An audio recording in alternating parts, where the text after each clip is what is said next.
Paper and Glam readers. I am so sorry last month we had a technical difficulty, so I am fingers crossed and praying that everything is coming through to you guys just like business as usual. I am not sure what happened last week. It is completely out of my control. I do the same kind of book club setup every week, so I apologize, and thank you so much for joining and spending a piece of your evening with us. And I know it was the live feed was choppy and the replay didn't have sound, but it has sound for some people, so I'm not really sure. But I just wanted to say thank you so much for bearing with us last month. This month we are going through Go Set A Watchman. This is our last quarterly classic for 2016. So we're gonna put the classics in the bag for the year. So Go Set A Watchman last year was released as a sequel to Kill a Mockingbird, and it was a literary event. There hasn't been a literary event like that since the last Harry Potter book came out. So this was just a huge release, and come to find out when folks got their hands on it, it was pretty obvious that the book was not truly a sequel, or yes, it wasn't truly a sequel, and it kind of came out later that it was in fact a first draft of To Kill a Mockingbird. I'm sure that this is not new news to most of you, but I just kind of want to start out the book club with that disclaimer that this book is not meant to be, you know, a foil for To Kill a Mockingbird or a sequel for To Kill a Mockingbird. It really is a first draft, so we should be looking at it from the perspective of a historical document or, you know, a standalone novel. Though the characters are the same as To Kill a Mockingbird, it's evident they aren't one and the same people, so to speak. So that is my kind of intro on Go Set A Watchman. We will do a little icebreaker, which is a huge teaser, this coming weekend on Sunday at 8 a.m. Pacific time, so that would be 11 a.m. Eastern Standard Time. The 2017 reading list comes out, and we have matching planner kits, and it's just going to be a great time. So set your alarm for 8 a.m. Pacific, 11 a.m. Eastern Time, and come check out the titles for 2017. So to that end, we're going to do a serious spoiler, and each book chatter is going to name the book they're most excited to read in 2017. So let's see, who's first? It's probably Katrina, because you are always my early bird. Yes, Katrina. What title are you most excited to read in 2017? I'm most excited for The Nest. It is my typical read, and it's been on my bookshelf for ever already, and I just haven't read it yet. I'm probably going to read it before we read it for book club, just because I don't want to wait that much longer, but that's the book I'm most excited for.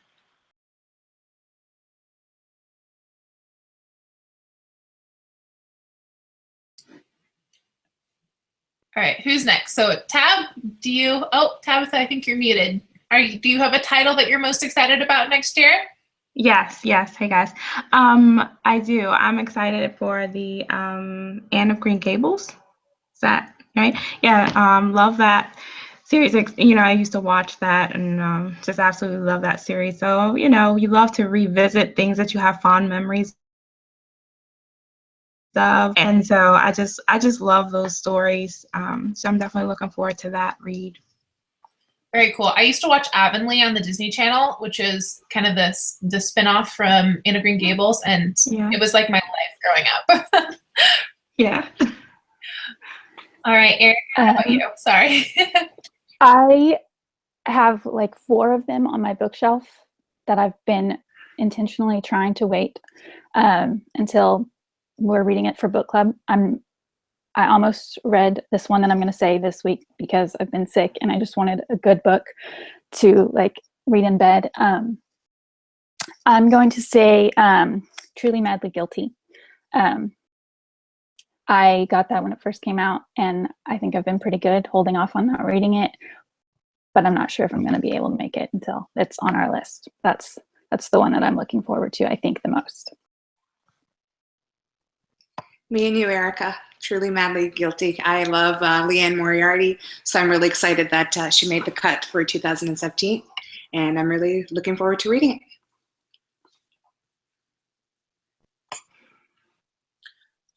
I'm excited for I Know Why the Caged Bird Sings. because it's just one of those that I don't know why I haven't read it before, and I've always wanted to. So it's nice to like sort of have like that obligation to read it, so that I can make sure it gets like checked off my like my want to read list, you know? I am probably going to say The Nest also, just because it's a book that, first of all, mainly because the front cover of the book just like attracted me. I think it's a gorgeous cover, which is super superficial, but it's also a book that I have that I've been wanting to read and for some reason just haven't. So I'm kind of excited to read that. I've heard great things about it.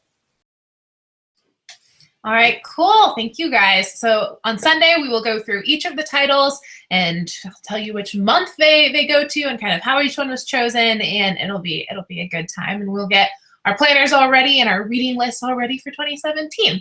But for today, we will go to Harper Lee. So we always start with the same kind of softball question to review our book, and it is, what was your experience of reading Go Set A Watchman, and how many stars would you give the book? So as a standalone novel, if I was just reading this with no background information whatsoever, if Harper Lee was just, you know, an author and not the Harper Lee, I would probably give this book 3 stars. I listened to it on Audible and I read it as well. And on Audible, it is read by Reese Witherspoon, who if she's not from Alabama, she's from the South. You guys can correct me. I know she did Sweet Home Alabama, and that might be why I'm confusing her home state, but she read, and her voice for Scout was just perfect. Oh my gosh, I laughed out loud. I thought that it was just so well done. I mean, the best audiobook that I've listened to so far. So that really enhanced my experience of this book. And I don't know that I would have been able to get into it as much without kind of hearing her voice play out the characters. So yeah, I would say 3 stars. How about you, Katrina?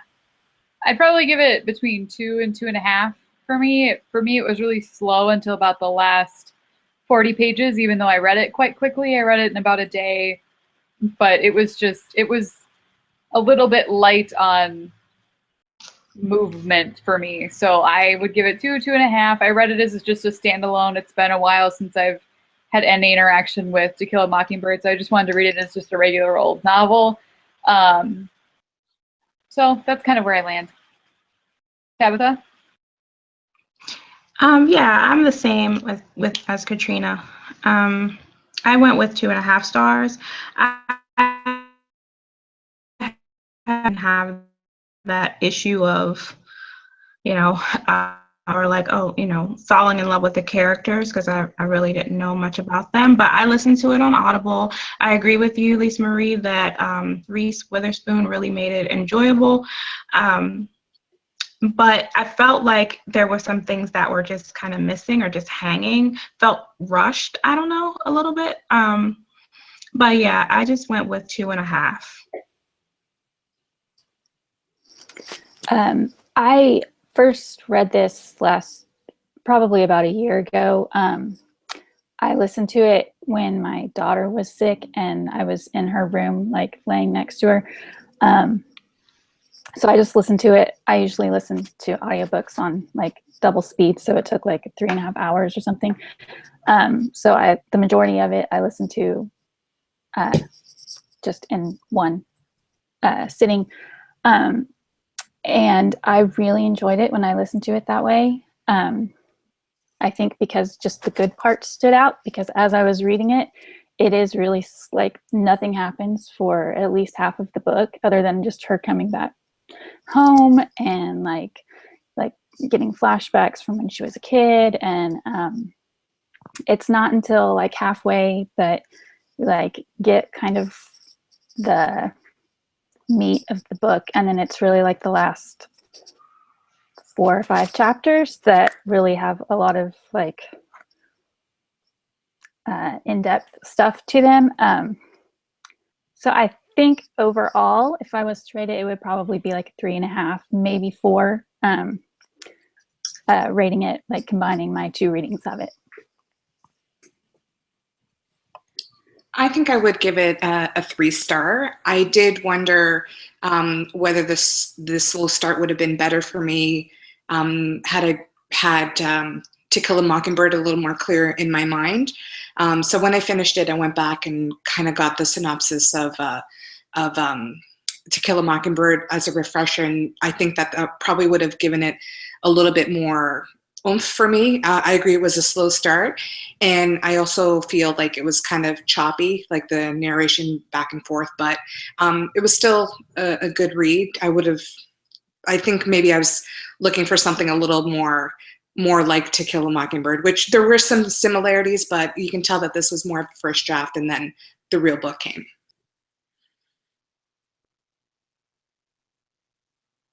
Sorry, Jana, you're up? Nope. Sorry. Totally. My husband's looking for my car key and he can't find it. And so I was like, of course, this exact second. So I have this really beautiful copy that's like leather bound. So that was like how I experienced it. It is a really quick read. I do agree that it's slow. I meant like the 3.5. I think part of that is because like I don't like To Kill a Mockingbird, so I'm like, yes, this is better than that, because it's just not my favorite book at all. I don't know. Maybe it's like I just don't like the characters as kids, and I know that there's a lot of the flashbacks here, but I feel like they're different kids, and they're just like it's a little less sappy, and so I think that's what I liked about it. It was a little more raw and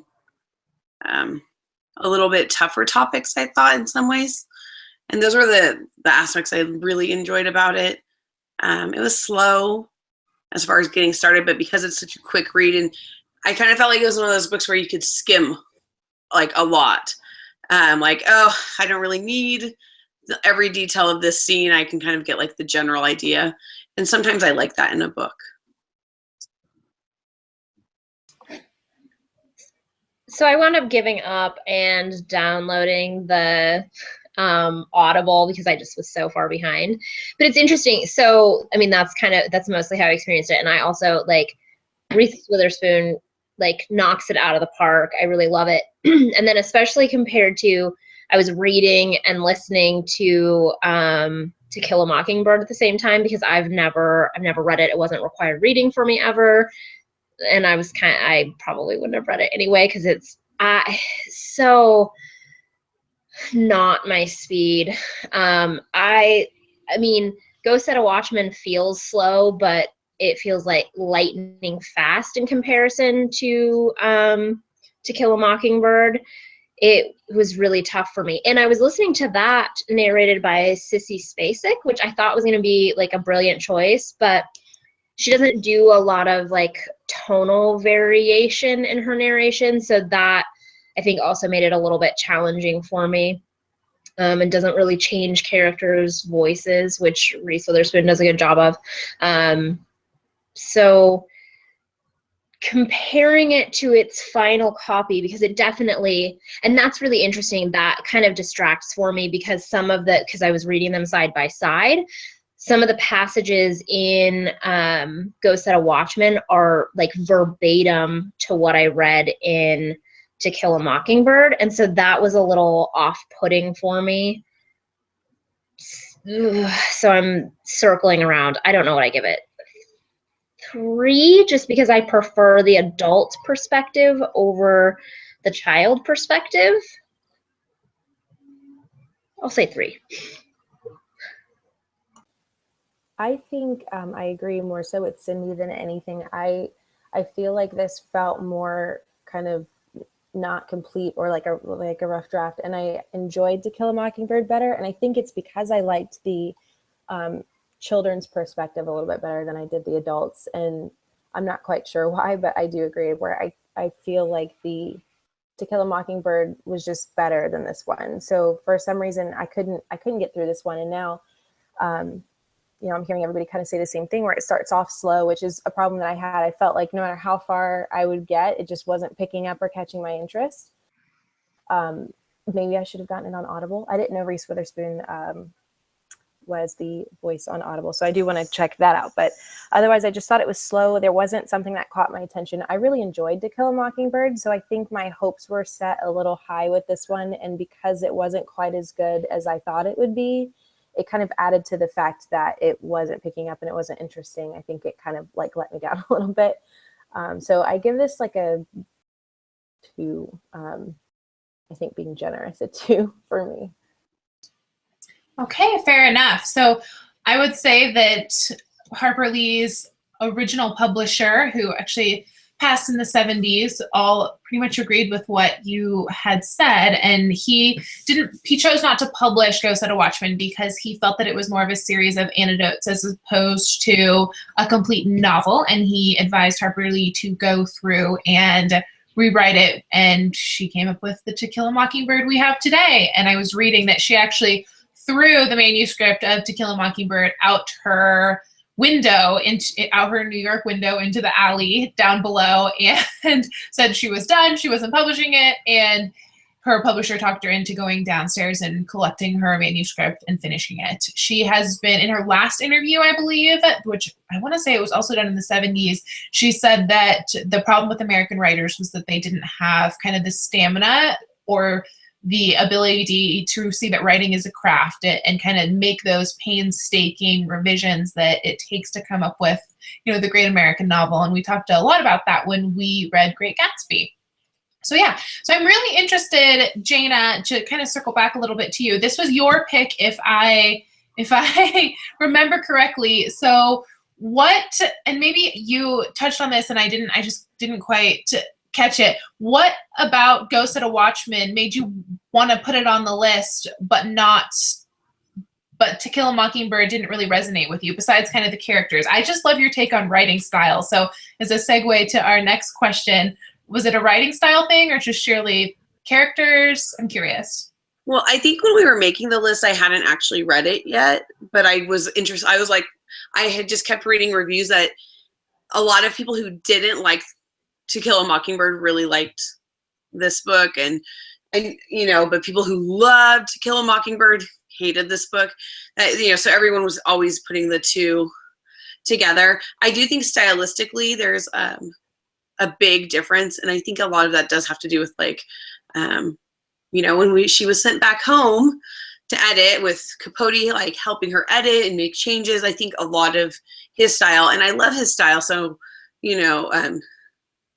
just infiltrated in there, and I think it became so much more like a story about the two of them, whereas this, I feel like, was more about her and who she really was as a person. The style is not necessarily as high, because of that, but I felt like it was more authentic because it felt more like this was the story about who Harper Lee was, or the person that she was trying to, the part of her that she's trying to show to the world, because it's so much about identity. And she definitely was like a very strange woman, reclusive, and and all of those things. So I think that those aspects of it were what I liked better about it.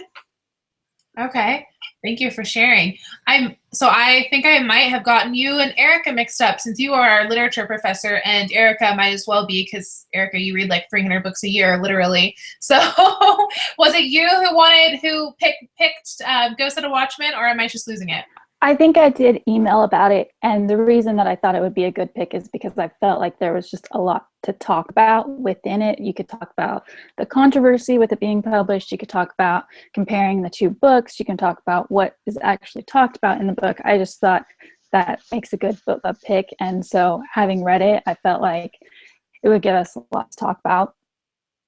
Very cool. And I really wanted to read it, and I didn't get to it in 2015, and I didn't talk too much about the controversy, but if you're kind of new to it, essentially, I did say HarperCollins kind of published it under the guise of a sequel, but there was also a lot of thought that because Harper Lee was really, really adamant about Go Set A Watchman not being published at any point, she, because everyone wanted a sequel to Kill a Mockingbird, of course, and she just, her whole life was adamant that she did not want to publish it. And then it just is a little bit shady, for lack of a better word, that, when she was 93, I think it was, or, in her late in her life, this book was found by her lawyer and released. So they did a lot of investigating into kind of the release of Go Set A Watchman, and they couldn't prove anything that was foul play happened, but there was a lot of debate about whether, what truly happened, especially since her sister Alice had died very recently before the manuscript was found, and Alice was her champion, kind of her, I don't want to say her mentor, but that's the word that's coming to mind. She's the one who really looked over her affairs. So yeah, that's kind of the controversy. All right, so our next question is, what was your favorite quote, character, scene, or literary device? So I was totally hooked on, I think like the 6th page maybe, by this quote. I laughed out loud, and again, this is like Reese Witherspoon just being hilarious. This is on page 16 of my copy, which I think there's not too many copies out there, so our page numbers might all be the same, but it's 16, and it's Scout and Hank talking, and Hank says, "Don't you see you'll never catch a man that way?" And Scout says, "How do I go about being an enchantress?" And Henry says, "First, hold your tongue. Don't argue with a man, especially when you know you can beat him. Smile a lot, make him feel big, tell him how wonderful he is, and wait on him." And then she smiles brilliantly and says, "Hank, I agree with everything you've said. You are the most precipitation," which means having a keen mental perception or understanding, "individual I've met in years. You are 6'5", and may I light your cigarette? How's that?" And he says, "Awful." And I just laughed because Reese just read that perfectly. She just got the witty banter down just to a T. So that was definitely my favorite quote. And yeah, I just have to say again and again, like Reese just made it come alive. And that was my favorite part. And of course, like so many of the other book chatters mentioned, the flashbacks to childhood, like I felt like I was just right there. Katrina, did you have a favorite part of the book? So I also wrote that quote down, but for the exact opposite reason, because it just makes my hair stand on edge. And reading it, I couldn't tell if it was meant as sarcasm, if her reaction was meant as sarcasm, or if she got it, or if he was serious. I just was very uncomfortable and continued to be through most of the book, very uncomfortable. I did write down a quote from page 183 about when I started enjoying it, kind of. "The time your friends need you is when you're wrong." Oh, sorry, let me start over. "The time your friends need you is when you're wrong. They don't need you when you're right." So I thought that was really interesting. And I finished it, I think I was reading this on November 9th, so the day after the election, and it just kind of like, I don't know. It was interesting for me. It was interesting timing, and I just thought that quote had a lot of different meanings to me. So that was my favorite part of it. The sexism bothers me. The racism bothers me. I don't know. I just had a hard time with it. But that was the one quote I did kind of enjoy. Because I was doing Audible, I don't know exactly what a page or anything, but it was in chapter 13, and it's a quote where she's saying, "How can they devoutly believe everything they hear in church and then say the things they do and listen to the things they hear without throwing up?" I like this quote because it makes me think about maybe, our current situation and some of the things that maybe we all need to evaluate about ourselves when we think about, what we believe. There are so many different things that people believe. So when you really dig down deep, what do you believe? She had a problem. She came to, head on with what she believed and what her father believed, and knowing that someone that you put on a pedestal, believed differently than you, and how devastating that could be.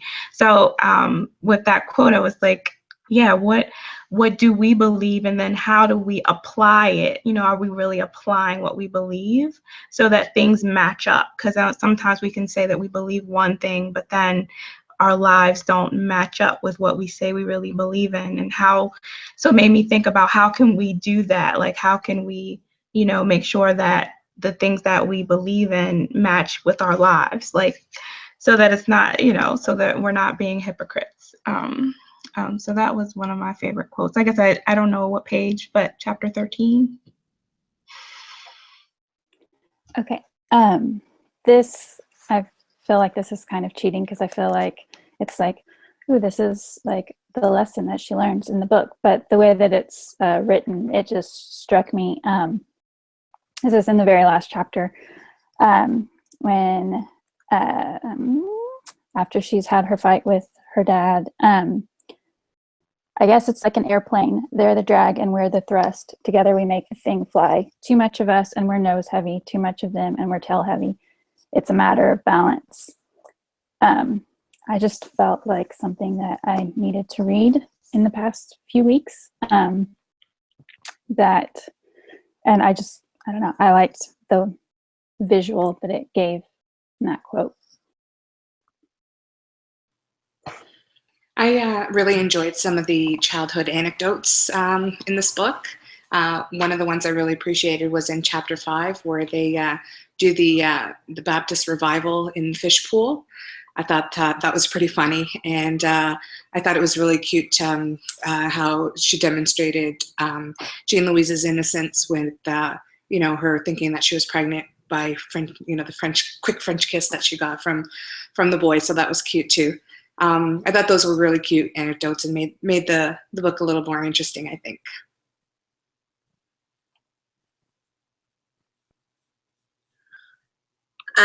I think I was going to say the revival one too. I just really thought that scene was interesting, and it kind of, in some ways it showed similar to like what Tabitha's quote was saying, kind of just like the way that, the baptisms and people in church and the way that they're acting, and how it's kind of more of like an act and a farce, and they're kind of pretending. And, even then when the pastor comes afterwards and has dinner and she sees the tears down Atticus's face, but then he's out back laughing, really. Like his tears were tears of like trying to hold in his laughter while the minister was praying. And, that like, I don't know.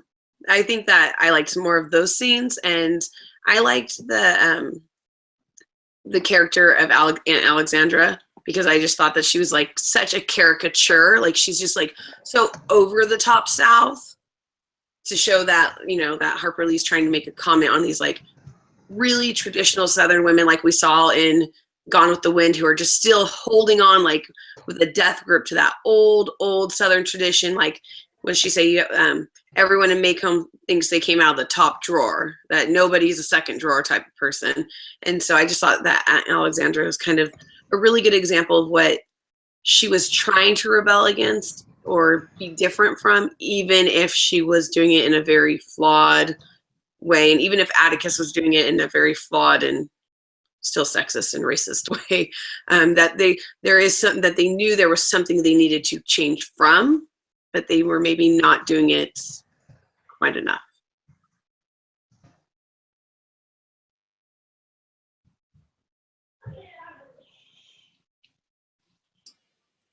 Sarah, do we lose? Oh. No, I just was having a moment between my mouse and, life. Cindy basically said all I really had to say, because those were like the shining stars for me, because I laughed. I guess I should take it more seriously that Jean Louise was genuinely distraught thinking she was pregnant, but it just was like such an over dramatic, reaction that the baby was due on October 1st, and she was going to commit suicide on the 31st. I mean, it was comical and, like so appropriate or not appropriate, but such a, an 11-year-old little girl's reaction to, like being barely French kissed by a boy in the schoolyard. It made me chuckle. But I needed those moments of levity, because I didn't really like a lot of the content, and the climate of Macomb County just kind of made me ill. So those moments were kind of my bright, shiny, laugh out loud moments.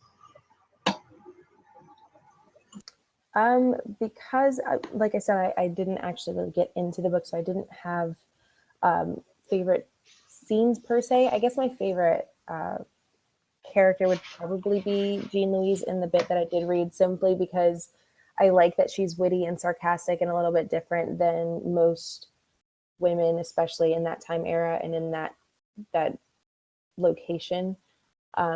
there was a part that because I kind of skimmed through it, and there was a part where she kind of realized how much she idoled Atticus, and realized that like most of the decisions that she made of importance were kind of prefixed with the thought of like, what would Atticus do sort of mentality. And I don't remember exactly where it was, but I liked that because it kind of reminds me of like how I felt about my mom growing up. I don't think I realized exactly how much of me came from her, and how much of like the good in me came from her, until I got older and had kids and kind of started seeing that a lot of like who I'm trying to be and a lot of my character comes from me stopping and thinking like, okay, well, how would my mom handle this, and how would, you know, she go about this situation.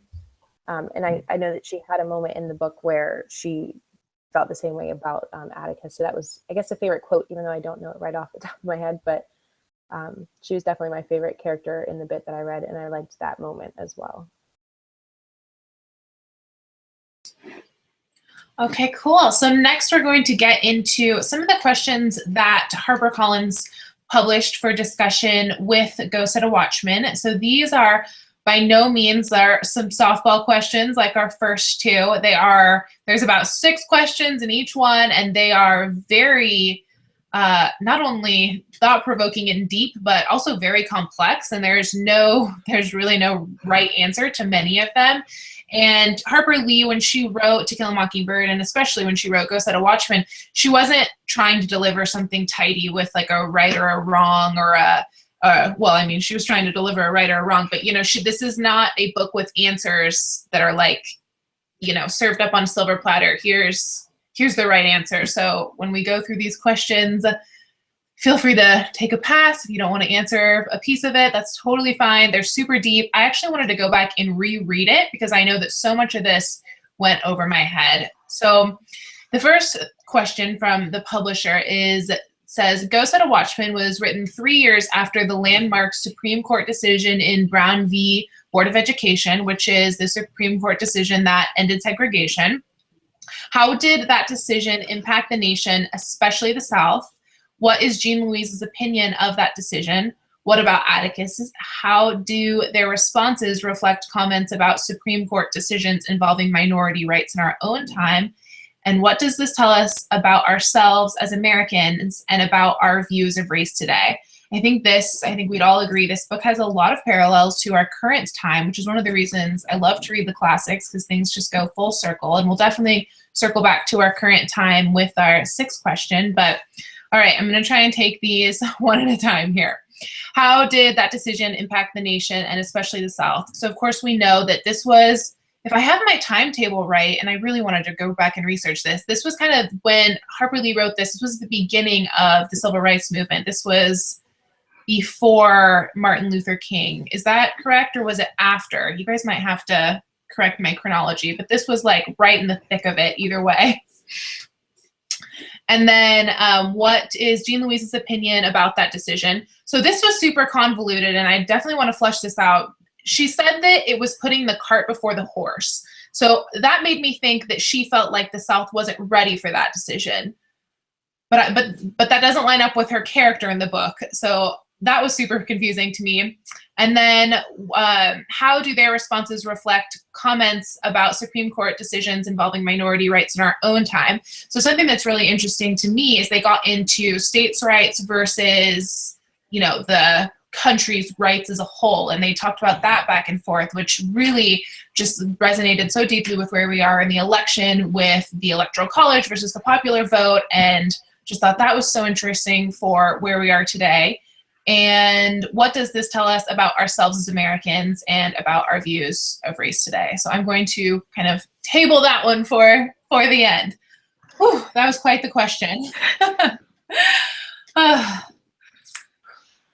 Katrina, I'm going to pass the ball to you. Just feel free to take it where you feel comfortable. Yeah, I think I'm just going to kind of go general and just talk about how the characters are reacting, because I think that I don't know if she was ever in the South during this time. I know Hayden has said, obviously it's still an issue, and it's it's still a problem. Like racism and sexism are still a problem, and you can see the characters dealing with that in the book, and you can see people dealing with it on a daily basis. And I just think it's important to continue to talk about it and to continue to open everyone's eyes to the fact that this happens every day to everybody. And I don't know, I think this book does a good job of talking about the issue in a way that was relevant at the time. I wonder if she wrote it now, how she would write it. If she was to write a similar book now, if she would do the same, make the same choices as far as language and how the characters were acting and that sort of a thing. But I think it was appropriate for the time, and I think it reflects the population reacting to the movement of the time. Tabitha? I think that the book, this is what I liked about it. I like that you get both points of view. So when they're having the discussion with the two of them, and they're going back and forth, and they're asking each other these questions about how are you going to feel if this happens or if that happens, and you really get a sense of, I think, what some of the things that we're so connected to is fear of the unknown, change, not wanting things to be different, and going, okay. So even though, like, when I was reading the book, like, I know that a lot of times they were talking about racism. I don't know. That wasn't the biggest thing that stood out to me. The biggest thing that stood out to me was like generations and change, and when, like, from the daughter and the father. And so I would always feel like, okay, even though when he would bring up to her, how are you going to feel if you're going to have, all these different changes in your life? And she honestly couldn't answer them. And I think that that's something that we can sometimes take away. Some people you might say you believe a certain thing, but then when it's like, if it has an effect on your neighborhood or your school, then it kind of makes you backpedal, makes you go, maybe not. So I think it really makes us like, reflect on ourselves and say, okay, I really feel like I believe XYZ, but then when I realize what that's going to actually mean in my life and what I might have to give up or what's going to make me possibly uncomfortable, then that's a valid point. So I think that I don't know, I feel like what they were showing about the characters was dead on, and I think it applies now. Like, I feel like it's like some of the conversations that I see in some of my Facebook friends, like, these are the conversations like that are still happening right now. So that's what I love about, like you said, when you read, you'll just go, okay, all of this right now can apply. I don't know if I answered the question or if I just rambled, but but that was something that I thought about, because I feel like, that's where we are. We're saying, oh, I feel strongly about something, but then you say, okay, well, when it's right here in your backyard, what are you going to do versus how you feel? What are you going to do? So who are you going to elect? Which way are you going to go? I don't know. That's all I have. It's tough to find like the beginning and the end of the. Yeah, it is. I had a hell of a time with the questions because I was like, man,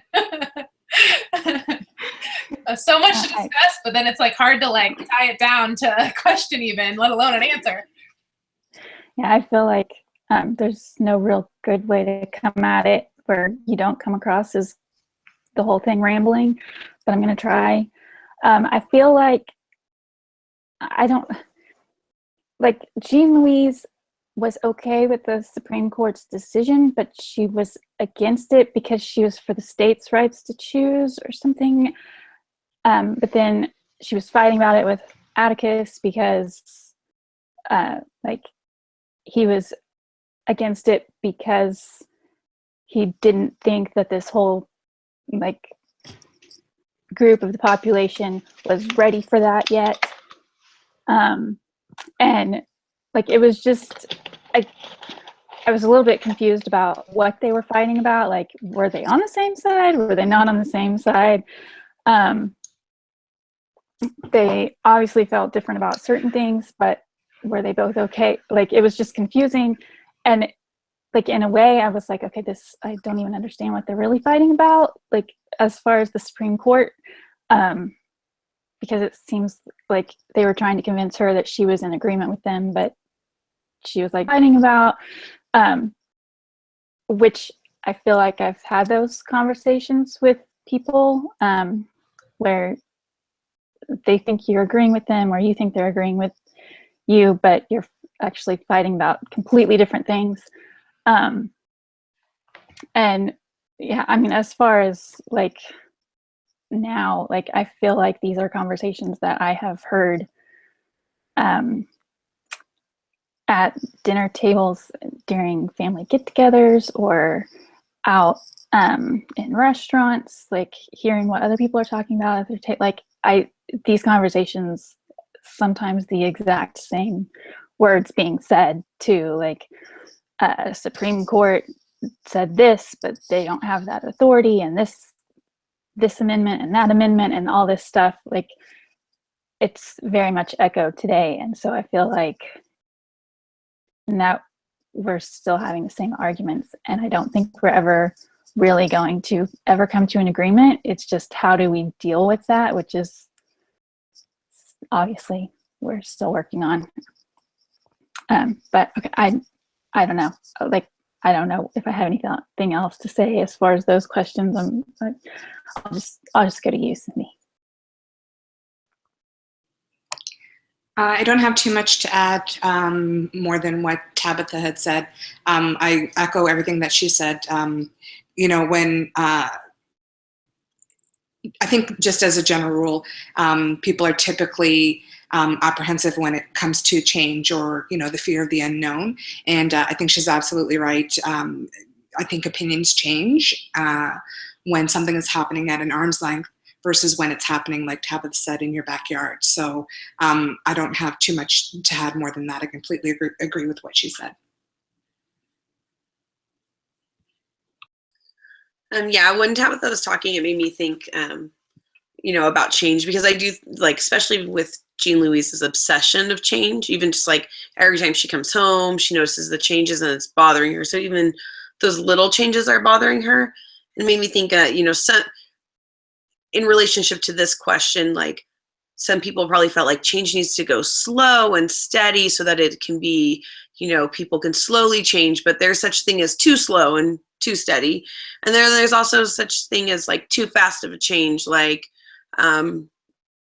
when America has helped certain Middle Eastern countries, and like, yay, now they're, free from their dictator, but the change has happened so fast that a new dictator comes in.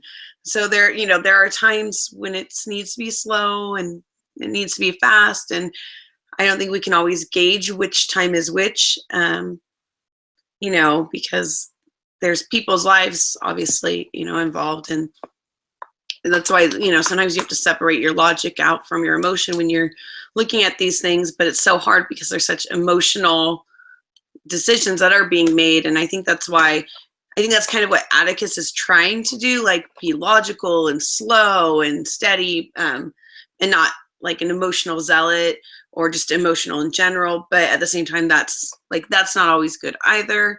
So I think, like, she really has her pulse on this, like, this inner turmoil that people have, like, oh, we want to make sure it stays when the change happens, so we don't want to push it too fast.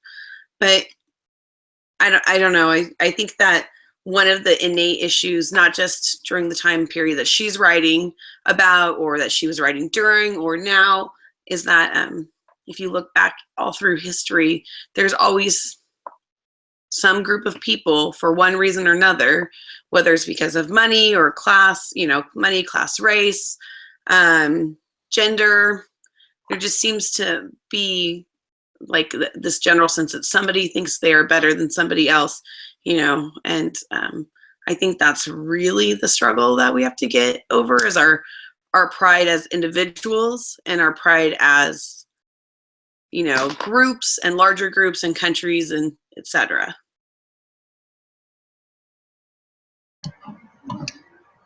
I guess I'm struggling to have, like, a coherent response to this. I don't know. I mean, I think it's very similar. The response is very similar to, kind of what we're currently experiencing. It's it feels really fear-based.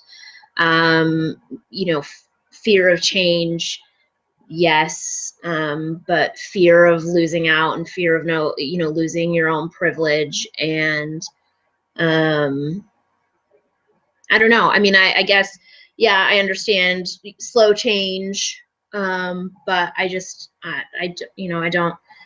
don't know about slow change. I guess I don't know. It was a frustrating topic for me, and I'm not being coherent. So I don't know, because I get lost. I'm very mired down in the question. So I will pass it off to you, Bree, with all of that rambling and nothing constructive to say. I'm not going to touch on it too much, just because, like I said, I haven't finished the book. I know it's led a lot of confusion for me, and what I have read, because, I mean, in To Kill a Mockingbird, I kind of felt like I understood where Atticus's heart was and what he felt was right. In this book, it kind of seemed opposite, and it was confusing.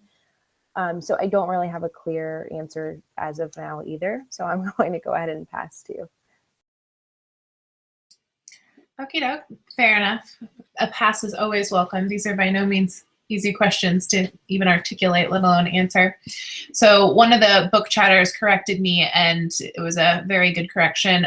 Brown v. Board of Education didn't end segregation, it ended segregation in public schools, and that was kind of the beginning of the end of segregation.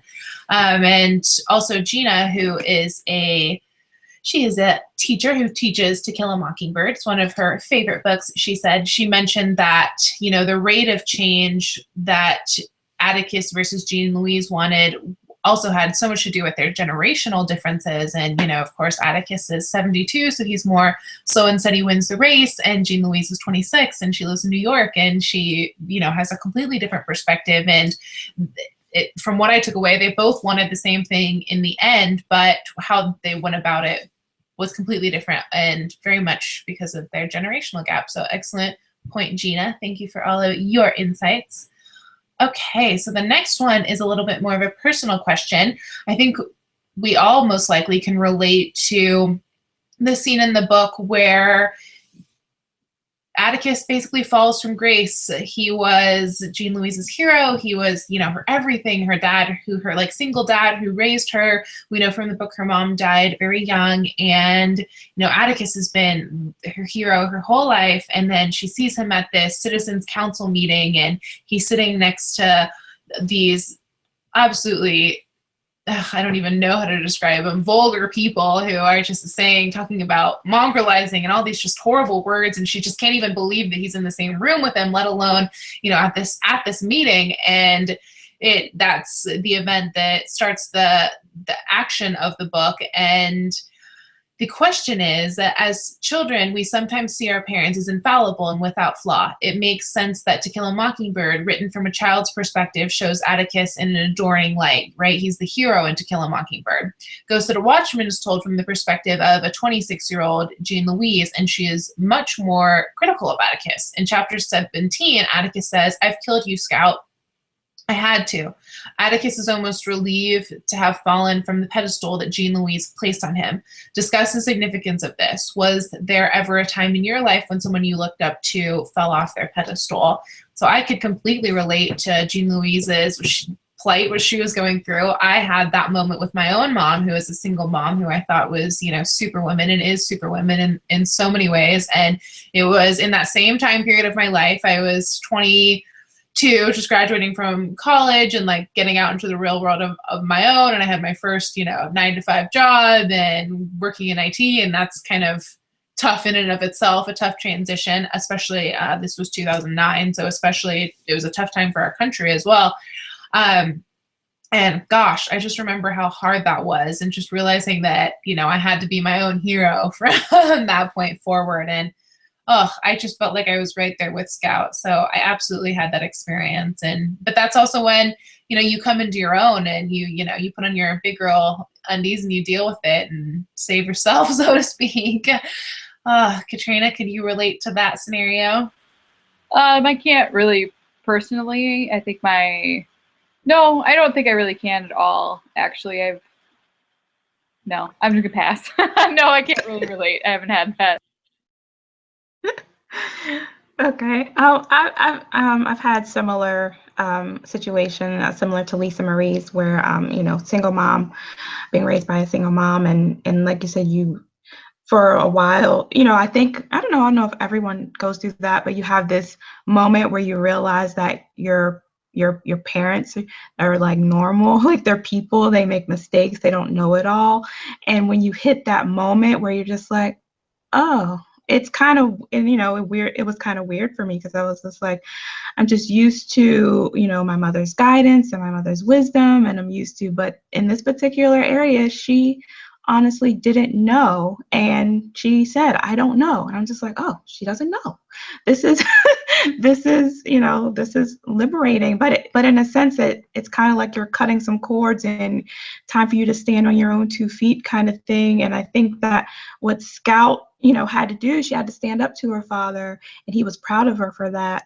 But she had to have those kind of like the floor fall out from underneath her, because she just had him on such a high, she held him in such high esteem. Because I think that she was dealing with, the changes of her area and the changes of the town, and maybe she didn't know her childhood friend as well as she thought she did, and the aunt, and not being able to relate to so many of the people. But it was the thing with her dad that was just shaking her to her core, because relationships that little girls have with their dad, or so I'm told, because I didn't have that growing up, but it's just, she couldn't even function. She was just like, I'm bolting, I'm getting out of here, this is way too much. And I think that that's something with relationships, right? Like, you don't want that to happen. And when it does happen, what are you going to do? Are you going to be able to function? And he wanted her to be able to function. He wanted her to, I think he wanted her to be able to see him just as a person. Like it was time, like she was of age in order to see that. That's my point of view. Something that I thought was interesting about Go Set A Watchman is that there were so many people that who didn't have a problem with the whole like, oh, she didn't want this published, this was never supposed to see the light of day, so they read the book. Their big issue was, I loved Atticus, but then we find out that he's a racist, and now I hate him, and now I hate Harper Lee because I am having this response. But I felt like that was kind of the same action that she had, and I don't think that it was intentional, obviously, since she wrote this first. But the fact that like, she's showing you a different side of him, and like showing you that he did this really great thing, but he also had flaws, which a lot of people forget. So I just really liked this aspect of the book. I don't know that I've personally had like this one moment in time where I was like, oh wait, my parents aren't like the perfect people that I thought they were. But I could relate to the fact that she felt like she was raised to value certain things, and then she does that, but she doesn't feel like her father was doing that. I can kind of relate to that, in that, like, my parents passed on these values and all this stuff to me, and I felt like, oh yes, I agree with you, and then there are like these things that we are in total disagreement with, and I'm like, but that's not even how you raised me. And it's just seeing like there are two sides to the story, I guess. And I just, like, my parents are flawed, so am I, which I always knew. But and just recognizing that, like, we all have these flaws and we have to overcome them, and just because we disagree about certain things, the way that they should be done, doesn't mean that we're, I guess, that our values haven't changed necessarily. It's maybe just the way that we understand them. I think anytime we put anybody up on a pedestal, I think that's a recipe for disaster. Not to be negative, Nelly, but I mean, we're human. No one is infallible. We all have our whatevers. Can I relate? Absolutely, I can relate. I've always been kind of naive in that way, thinking that, you know, someone's got it all figured out. So, you know, I want to be like her, and then something happens, and, you know, that's not what I wanted at all. I also feel like I've experienced it from a different perspective as well, because I'm a mom of a teenage girl. So I've been knocked off my pedestal because, you know, my opinion used to matter, and now I don't know anything about anything. You know, I'm the dumbest person on the planet right now. So, so yeah, I can absolutely relate. I can relate from Jean Louise's perspective, and I can also relate to Atticus's relief when, you know, she finally realizes that, you know, he doesn't walk on water, and that we are all human, and you know, she can form her own opinion. She's her own person. You know, he did what he thought was right based on whatever his history was, and, you know, she'll go on to make better decisions, I'm sure.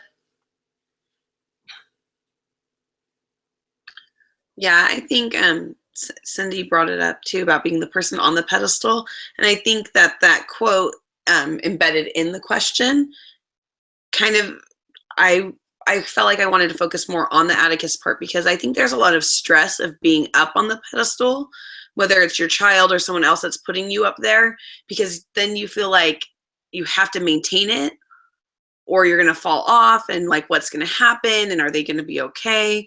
So I think that I really feel like his sense of relief by being knocked off, like, ah, oh, finally you see that I'm just like normal. And you know, she sees him in there, and he's doing his job of playing politics, and playing politics does mean you have to talk to some pretty nasty, ugly people, and you know, and associate with people you maybe don't want to, and even pander to them sometimes. And that's why good people aren't politicians, and because you have to kind of compromise yourself at least a little bit. And so I think that when she realizes that, and she shifts her perspective, that, you know, it really not just gives her like that moment of disillusionment where she has to grow up and be her own person, but also like it allows him in his nice old age to be able to kind of like and take a deep breath and move on for himself too.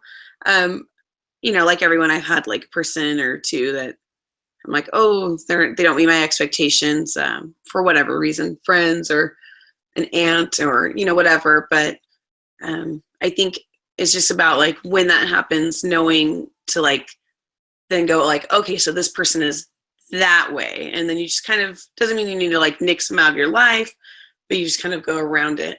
And another thing that Tabitha said that kind of made me go like, huh, maybe that's why I didn't like To Kill a Mockingbird, is because it's so, the first one is so very much about like that daddy-daughter relationship. And when Tabitha said like, you know, that she didn't really experience that. And, you know, I kind of think maybe that's why I didn't like maybe the first book.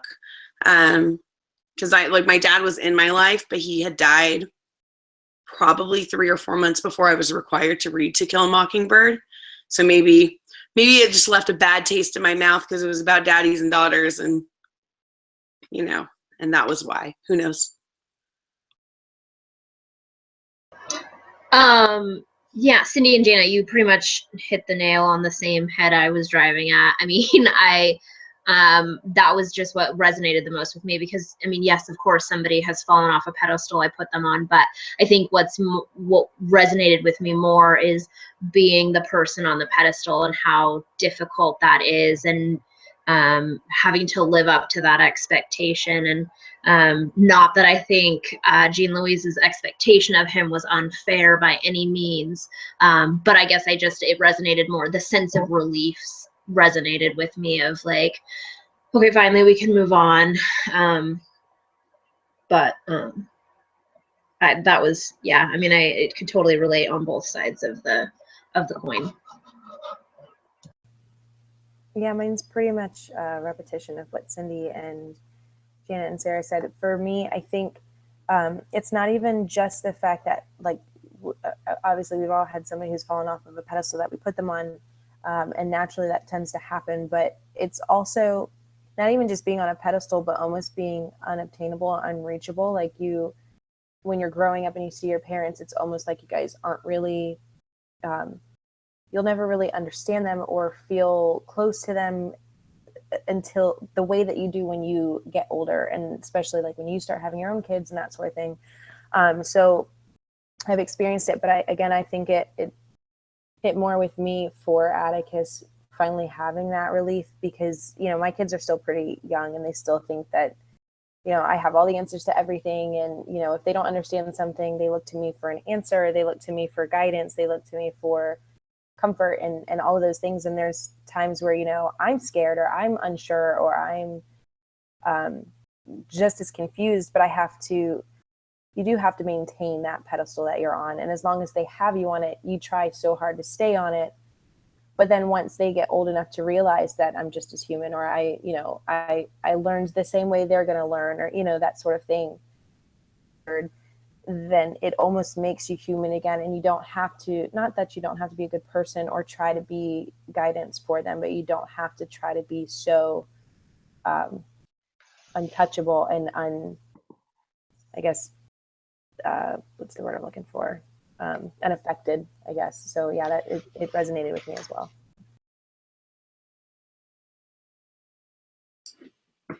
Okay, perfect. All right, so moving on to the title. I love talking about titles, so we'd be remiss if we didn't talk about why is this book called Go Set A Watchman? What is this from?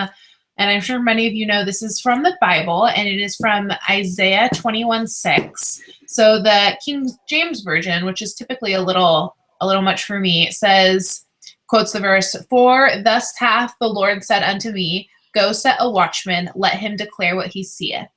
So what is the significance? Why do you think Harper Lee chose this as her title for the book? Though it is fiction, the book is a historical document of its time. Later in the novel, Uncle Jack tells his niece, every man's island, Jean Louise, every man's watchman is his conscience. What wisdom is he imparting to her? So I absolutely love the Message translation of this verse. I think that it really gets to the root of what Harper Lee was saying with this book. And if you're not familiar with the Message translation of the Bible, I'll link the Bible that I use down below. I get a lot of questions on it, but it just makes things so clear to me when I'm doing my Bible study. And the Message version says, "The master told me, go post a lookout, have him report whatever he spots. When he sees horses and wagons in battle formation, lines of donkeys and columns of camels, tell him to keep his ear to the ground, note every whisper, every rumor." Just then the lookout shouted, "I'm at my post, master, sticking to my post day after day, and all through the night I've watched them come, the horses and wagons in battle formation. I heard them call out the war news and headlines, Babylon fallen, and all its precious god idols smashed to pieces on the ground. Dear Israel, you've been through a lot. You've been put through the mill. The good news I get from the God of angel armies, the God of Israel, I now pass on to you."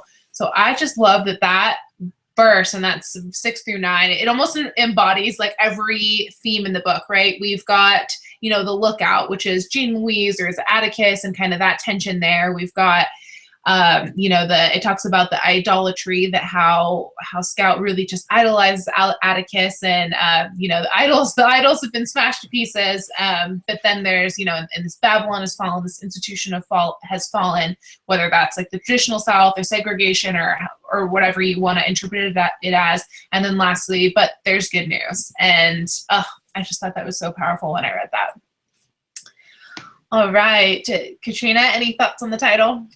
Yeah, and I'm kind of going to tie this into the next question, and since we're short, then you can just skip me the next time. But to me, it says, like, watch what's happening around you, take note, and say something about it. And I think that is kind of think about how our next question is, which is like how it works in our own day and age. And I think that's what it says to me is be a watchman and say when you see something wrong that's happening, and say when you see an injustice, and don't let it pass. And that's what, for me, the message of the book came through to me.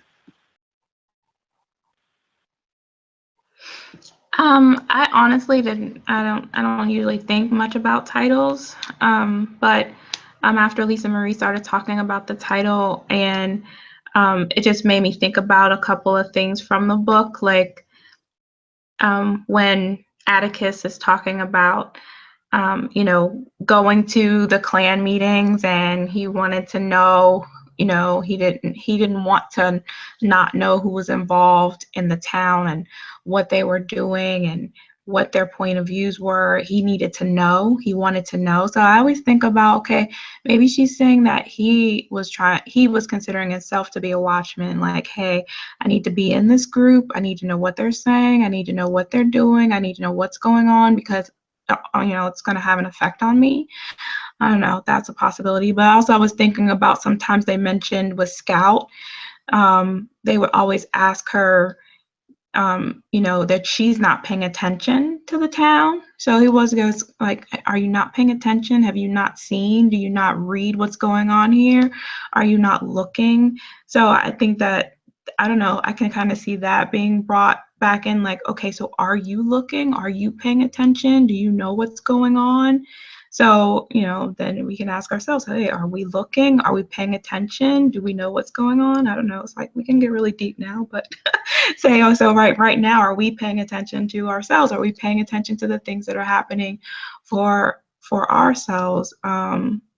So yeah, that makes the title kind of cool now. Go Set A Watchman. Are you watching? Are you paying attention? Are you plugged in? And then if you're plugged in, then that makes your voice more powerful. That's my spiel.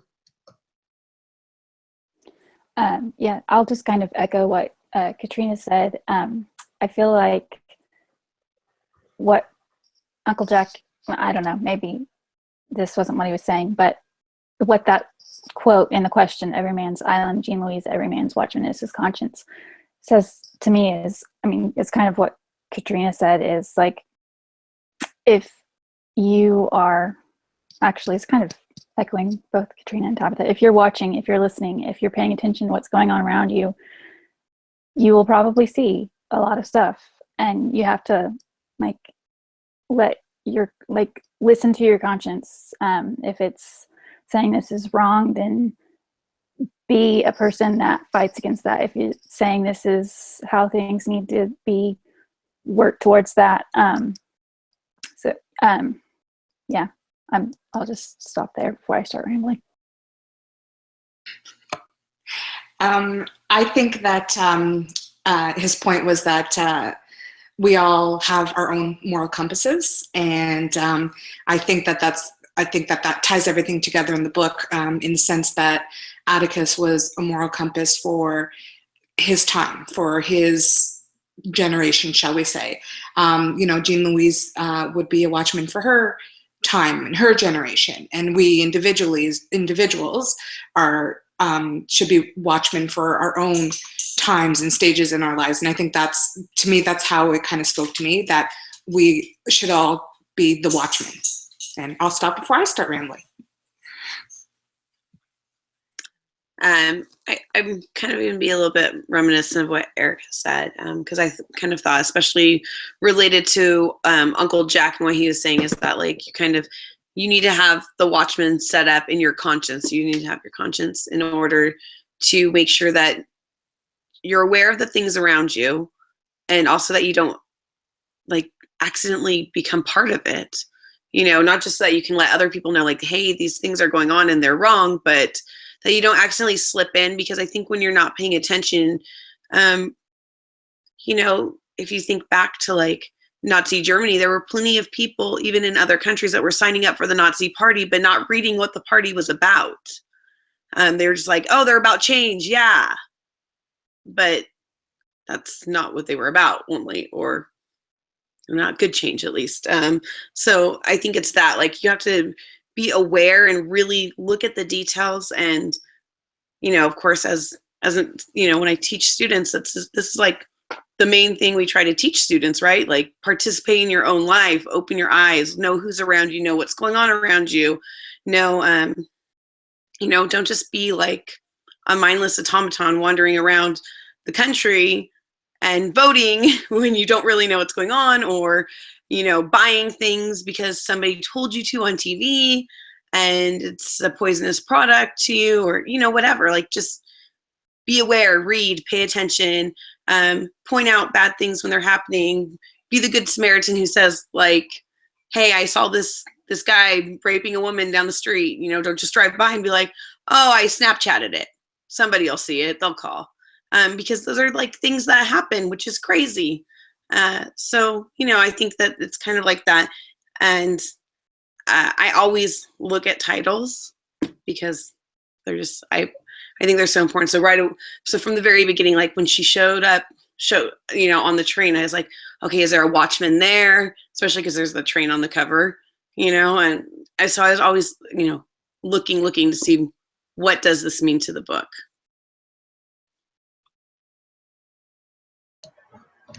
Yeah, I agree. I could probably just echo you ladies.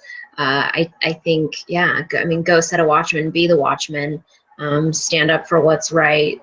But yeah, and I mean, I guess I like the that your conscience is your watchman. That should be triggering your, this isn't right, I need to do something, I need to stand up, I need to speak out.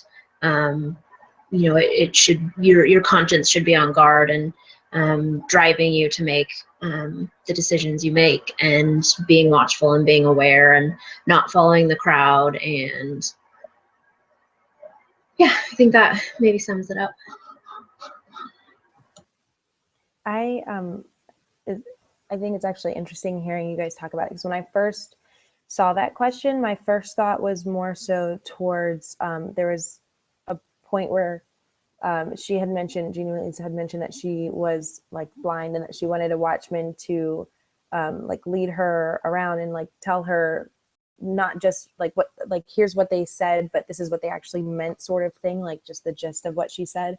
So I kind of saw this question and thought more so go set a watchman as in like figuring out what somebody's true intentions were. Like they might say this, but what is their heart really intending, or what is their motives behind what they're saying? And I kind of felt like there was probably a lot of people who claimed that they meant well when they didn't, or wanted change when they didn't, or change that only benefited them. Like there were so many people who had different motives and could hide behind words or hide behind actions when their motives were different.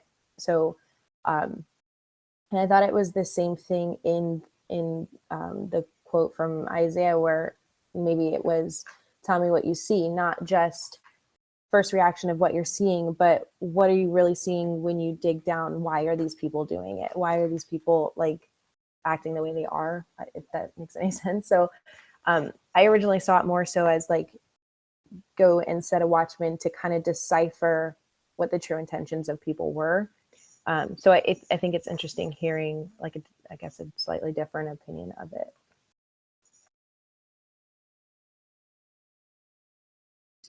Sorry, that mute button is just a brute sometimes.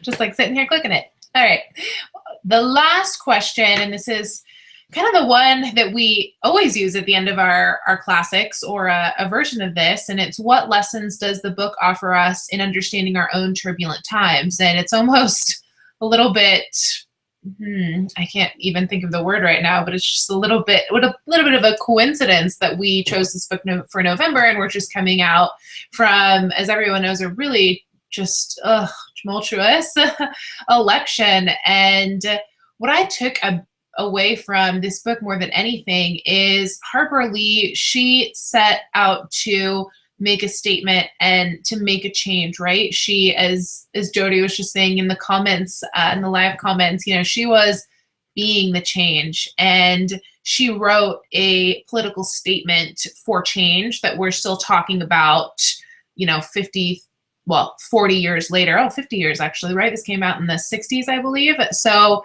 you know, and the release of an alleged sequel blew out the last Harry Potter book, right? Like that is incredible that we are sitting here talking about this today and discussing what the implications are for our lives and the way that we live out our lives. Like that is how you make a change. And I don't know, I think that that's just really inspiring. I also really love that, you know, Atticus talked about, you know, there is a power higher than, you know, the states, higher than the presidency, higher than the Supreme Court, and that's the Constitution. And, you know, we've been hearing so much about that with like the peaceful transfer of power, and that, you know, everyone should have an opportunity to lead. And that's why we have an election every 4 years, right? To have that opportunity and to keep things moving. That's, our founding fathers didn't want us to have, they didn't want us to have a monarchy. They wanted us to be able to affect change regularly, and we can affect change every day, right? We vote with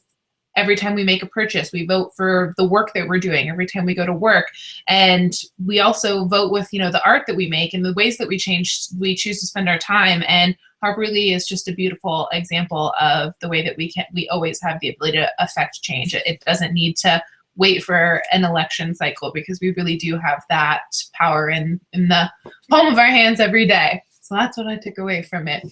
I know, Katrina, you wanted to take a pass, yes? Alrighty, so Tabitha, any final thoughts to bring it full circle? My final thoughts are, I just think be willing to have a conversation. I think that, you know, like we talked about how the book was, you know, started off slow and it was just kind of like her coming back home. But really what it all came down to was her needing to have a conversation that she was trying to avoid, have the conversation, and, you know, but it's going to be uncomfortable, but it has to happen. And I think that that's what I think that we should all do. We should be willing to have uncomfortable conversations, because I think that that's the only way that you can get insight. Disagree, you should be able to actually express, you know, where you are, what you're feeling, and want to know how someone else is feeling and what their experiences are. And I think when we stop having conversations and we stop listening to each other, then that's, you know, problematic. So yeah, so that's pretty much my takeaway, was that, you know, we should be willing to have those tough conversations. Like I said, it's, you know, it's still relevant right now. So that's it. Yeah, I think Tabitha's right. The conversation is probably the most important thing that we have to do. Like, that's something everybody can do. And I think that's easier to say than to do, because I know a lot of people are like, oh yes, I'm going to have a conversation, and then it turns into like an argument or a lecture, or like bullet points of this is why I'm right. And I think instead of trying to prove that we are right, listening, trying to really understand where the other person is coming from, the voices of people that you may not normally hear, or you may not normally want to listen to, even when it's difficult. I know that's kind of what I've been doing a lot of lately, is just listening to people in all different spaces and things that I would probably get really upset about hearing. But I'm trying to put my judgment aside for a while and just hear what they're saying, and not just jump to like, no, this is why you're wrong. Yeah, I agree with everything that's been said so far. I also think that lessons are to show grace, to be patient, and to have an open mind, because not everybody's going to have the exact opinion or even close to an opinion of, you know, what you have personally. So to me, that was my takeaway, and to have grace and forgiveness, and, you know, particularly to forgive when someone's fallen off the pedestal, and to be graceful to someone who's on that pedestal. And yeah, I think there is a lot to be taken away. So yeah. Yeah, I mean, of course, similarly, like everyone right now is kind of on like high tensions, and I think that for our society, if we are the watchmen, then we're waiting and watching to see what's going to happen, and waiting and watching.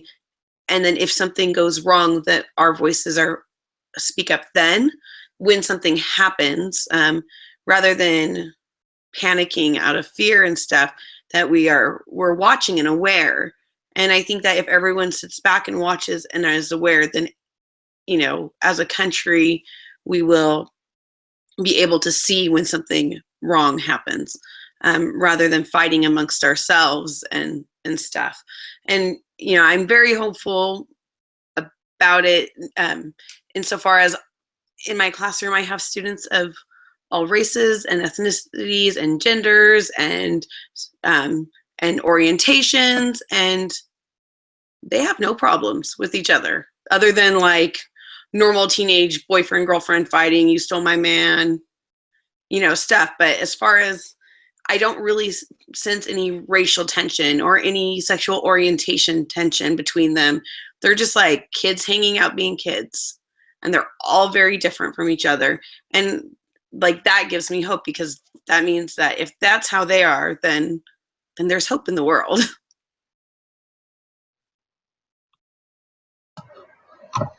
I'm going to take your guys' takeaways under advisement. I am, you know, very, I don't know, black and white. I have a hard time with waiting and watching and hearing other people's side of the argument. I'm definitely I'm right and this is how it should be. So I struggle with that. But I mean, I appreciate you ladies' perspectives. I think, you know, yeah, you know, my takeaway is to be vigilant, and it's kind of a cautionary tale. Like, we need to, you know, be paying attention and being on guard and being those watchmen and speaking out against things that are inconsistent with our values. And yes, respectfully, I'm not going to punch anybody in the face because they disagree with me. But I don't, yeah, I'm, you know, taking it as a watchman, and I'm gonna, you know, be on the guard and speak out when I feel necessary or when my conscience is pricked. Bree? I guess my takeaway is more so to finish this book. I honestly wasn't planning on finishing it. I kind of chalked it up to it not being my cup of tea. I liked To Kill a Mockingbird better, and I was going to leave it at that. But hearing not even just you ladies' opinions, but kind of reading some thoughts in the comments and different perspectives and such, I think it's kind of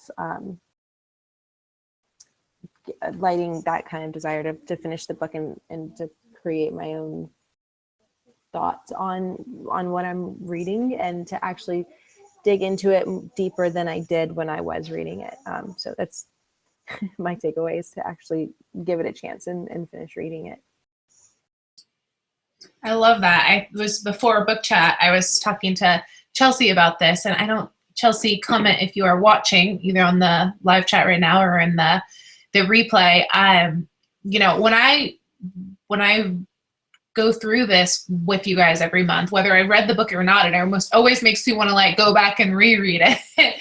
And I know there's a lot of women who, one of their resolutions for the new year, and this has been true the past couple of years, is to read along with us. So my encouragement is definitely, if you fall off one month, I've done it. I did it on Night Circus. Still haven't finished that one, but I will. You know, if anything, come into the book chat, whether I feel prepared or not, like I didn't feel as prepared as I wanted to be. I wanted to spend more time kind of going back through this, whether I'm super prepared and ready, like I've kind of felt for Gatsby, since that's like right in my wheelhouse, or not. I always come away feeling so inspired and so empowered and just wanting to just do it all again. So the takeaway is, thank you guys so much for just spending this day out of the month together to talk through, you know, whether they're tough issues like this one was, and like Bad Feminist, and, you know, maybe some of the other titles that we've read, or they're just fun ones about like witches, or, you know, the full range that we read. And next year's book list is going to be no different. There is going to be things out of all of our comfort zones, myself very much included. And Jody actually reminded me that I didn't say which title I was most looking forward to. And this is so tough because I'm looking forward to all of them. obviously, otherwise I wouldn't have put it on the list. Gosh, I'm really excited that so many of you are excited about The Nest. I know that I got plugged into The Nest from Katrina, who hooked me into Book of the Month Club, and I know Gina and Jackie, you guys have joined. I know you guys are on the live chat, and Hayden and Sarah and I have all joined. So I know I'm really looking forward to, reading that. And of course, Lane Moriarty, we read her last year and just loved it. So I try to kind of keep authors on the list that we've all really just enjoyed. Gosh, part of me wants to just say, of course, I'm looking forward to Shauna's book, which is Present Over Perfect. You guys probably, that was a gimme. You guys knew that I would put that on the list because she's my favorite author, and she released that this past year. So I'm really looking forward to that one. I'm sure that's no surprise. We read her devotional this year, which is Savor. We read Bed and Wine last year. So yeah, I think I'm gonna pick that one so I don't divulge yet another title. But I will see you on Sunday for the big reveal of the reading list. And next month, remember to mark your planner. Every year, book club is a week early in November and December because of Thanksgiving and Christmas. So remember, we're the third week again next month. We will be reading Letters from Father Christmas, which I didn't grab from my shelf before I sat down, but it's linked down below. It's by J.R. Tolkien, who wrote The Hobbit and Lord of the Rings trilogy. So, or is it might not be a trilogy. It might be even more books than that. I am not super familiar with Lord of the Rings, but I'm so excited to read Letters from Father Christmas. So again, thank you guys so much for spending a part of your evening and just having open hearts and open minds and just coming together to chat and learn to live a little better every day together. I will see you next month. Thank you so much for joining.